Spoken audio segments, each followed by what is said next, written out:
and kids regularly get pulled out of school to help. During rainstorms, the landfill floods, and residents have to wade through contaminated water. Y realmente siendo sincera, nada. Really? To be honest with you, there was practically nothing in Cateura. What there was most was drugs. That's 16-year-old violinist Noelia Rios. Her violin, like many in the orchestra, is made out of cans, wooden spoons, and bent forks.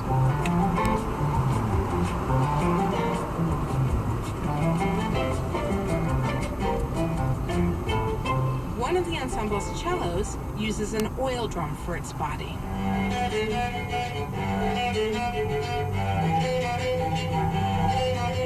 Drum heads are made from old X-ray film held in place with copious amounts of packing tape.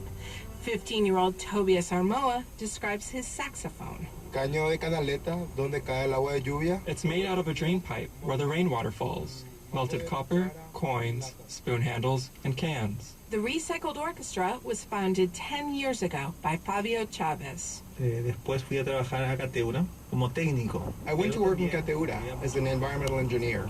I saw that there were a lot of children there, and I had the idea to teach them music in my free time. Chavez's classes became so popular that they soon ran out of donated instruments. So he asked local carpenter Nicolas Gomez to make new instruments for his group, out of stuff from the landfill.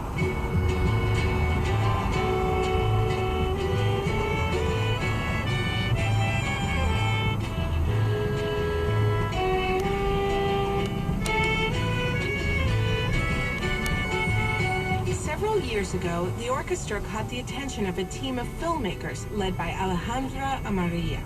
She knew that most people outside Paraguay had no clue about her home country, so the team went looking for a story to tell. It was mostly to be able to create awareness on children's issues, but the uniqueness of the story that I ended up picking was that it contained a very strong emotional component and very inspiring. 4 years ago, the film team made a short video for a Kickstarter campaign, hoping to raise $175,000 to make a full-length documentary. Not only did they raise the money, the video went viral. Since then, the Recycled Orchestra has played Mozart, Paraguayan folk music, even Frank Sinatra, for audiences around the world, including Pope Francis. The young musicians have also backed up Stevie Wonder, Metallica, and Megadeth.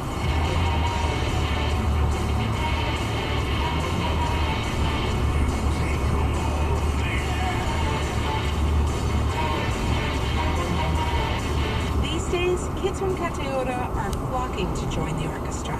10-year-old Cynthia Servin plays violin. Quería tocar porque me gustaba que ellos estaban tocando y que conocían países. It seemed like they liked what they were playing, and I wanted to visit other countries. The Recycled Orchestra has brought a lot of good to Cateura. Money from international touring has funded the building of new, safer homes for several members of the group and their families, and the orchestra's lead instrument maker. Fabio Chavez says there's also been a bigger change. Que realmente lo que hemos ganado, lo que hemos logrado. What we have achieved is that in the community, children are respected, and respect for the moment that they need to get an education. It's something sacred. Before, it wasn't like this. The mom or dad would take the kid away by the hand because they had to go to work. Today, that's unthinkable.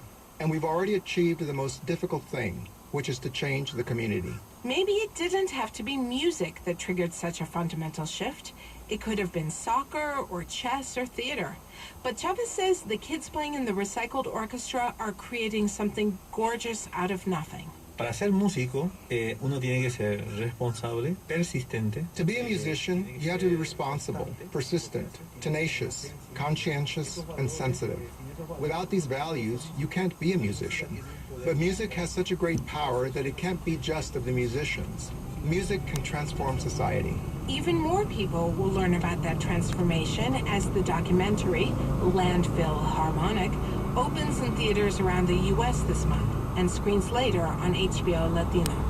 Anastasia Tsiolkas, NPR News, New York. You can see and hear members of the Recycled Orchestra play on a Manhattan rooftop at npr.org.